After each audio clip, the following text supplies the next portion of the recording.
Our Father who art in heaven, hallowed be thy name. Thy kingdom come, thy will be done on earth as it is in heaven. Give us this day our daily bread. That video captures the terror of the storm as it hit Washington, Illinois.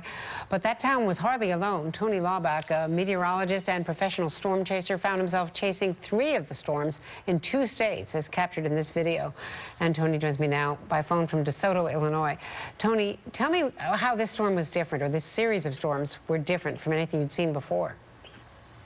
Well, the fact that it was so late in the year was probably the most notable. I've actually never chased in mid-November before, especially in this part of the country. And the other thing that made this system so unique was how fast the storms were moving, some of them moving at 60, 70 miles an hour, so even at interstate speeds, you could not keep up with them.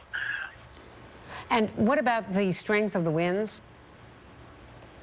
The strength of the winds going into the day were very, very intense. I mean, even outside of the storms, the winds were blowing quite strong, and that certainly led to a lot of the shear needed for these storms to rotate and produce as many tornadoes as they did.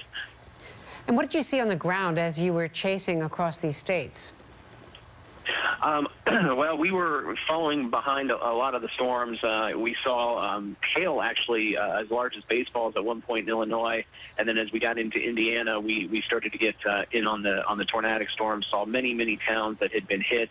Obviously, none as bad as Washington was, but several homes we saw damaged, including that coffee shop we saw in Lebanon. Has the weather completely cleared today? The weather is much nicer today. In fact, where I'm at, there's not a cloud to be had in the sky, and it's returning to more of a November-type setup. So I think everybody can get some time to recover here before the holidays. Tony Laubach, thank you very much. Thanks for joining us here today.